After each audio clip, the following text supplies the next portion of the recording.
Mulanya, Mataram adalah wilayah yang dihadiahkan oleh Sultan Adiwijaya kepada Ki Gede Pemanahan. Sultan Adiwijaya menghadiahkannya karena Ki Gede Pemanahan telah berhasil membantu Sultan Adiwijaya dalam membunuh Arya Penangsang di Jipang Panolan. Ki Pemanahan disinyalir sebagai penguasa Mataram yang patuh kepada Sultan Pajang. Ia mulai naik tahta di istananya di Kota Gede pada tahun 1577 Masehi. Di tangan Ki Gede Pemanahan, Mataram mulai menunjukkan kemajuan. Pada tahun 1584, Ki Gede Pemanahan meninggal, maka usaha memajukan Mataram dilanjutkan oleh anaknya yaitu Sutawijaya. Sultan Agung memimpin kerajaan Mataram Islam. Pada masa pemerintahan Sultan Agung, daerah pesisir seperti Surabaya, Madura berhasil ditaklukkan. Pada kurun waktu 1613 sampai 1645, wilayah kekuasaan Mataram Islam meliputi Jawa Tengah, Jawa Timur, dan sebagian Jawa Barat.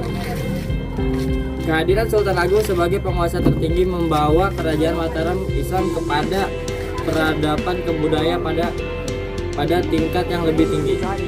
Gambaran di samping, sebagian peta meliputi Jawa Tengah, Jawa Timur, dan sebagian Jawa Barat. Kehidupan politik. Sutowijoyo mengangkat dirinya sebagai Raja Mataram dengan gelar Penembahan Senopati pada tahun 1586 sampai 1601 dengan ibu kota kerajaan di Kota Gede. Pengganti Penembahan Senopati adalah Mas Jolang. Ia gugur di daerah Krapyak dalam upaya memperluas wilayah sehingga disebut Penembahan Seda Krapyak. Raja tersebar kerajaan Mataram ialah Mas Rangsang dengan gelar Sultan Agung Hanyok Kusumo Company atau FOC. Dari Agung selama 3 masa penyatuan negara pada tahun 1613 sampai 1629 merupakan masa peperangan untuk mewujudkan cita-cita menyatukan seluruh Jawa. Sultan Agung menundukkan Gresik, Surabaya, Kediri, Pasuruan, dan Tuban. Selanjutnya Lasem, Pemekasan, dan Sumenep. Kehidupan ekonomi kerajaan Islam banyak ditopang dengan daerah pertanian atau agraris. Hal ini tentu saja karena letak geografis kerajaan Mataram Islam yang berada di pedalaman dan memiliki tanah yang subur. Kondisi geografis yang sangat mendukung ini menjadikan kehidupan ekonomi kerajaan Islam Mataram berkembang pesat dan bahkan sampai bisa menjadi kerajaan mengekspor beras terbesar pada saat ini. Selain itu, mengandalkan hasil pertanian, masyarakat Mataram juga pandai melakukan perdagangan laut. Buktinya adalah mereka mampu menguasai daerah-daerah pelabuhan di sepanjang pantai utara Jawa. Kekuatan ekonomi yang ditopang dengan kemampuan pertanian dan maritim ini kemudian yang menjadikan kerajaan Mataram Islam menjadi sangat kuat di Nusantara.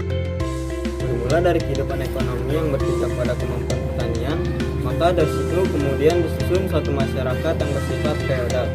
Feodalisme adalah sistem sosial atau politik yang memberikan kekuasaan yang besar kepada golongan bangsawan.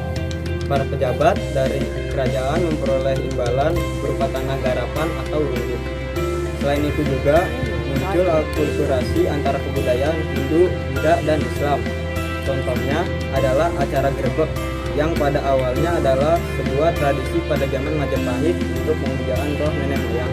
Kemudian digeser untuk perayaan Hari Besar Islam, sehingga menjadi banyak muncul acara grebek seperti grebek Syawal, grebek Maulud, dan acara lainnya. Tahun Hindu 1555 kemudian diteruskan dengan perhitungan baru yang dikenal dengan sebutan Tahun Jawa. Selain itu, Sultan Agung juga termaksud orang yang kreatif di bidang kesusastraan.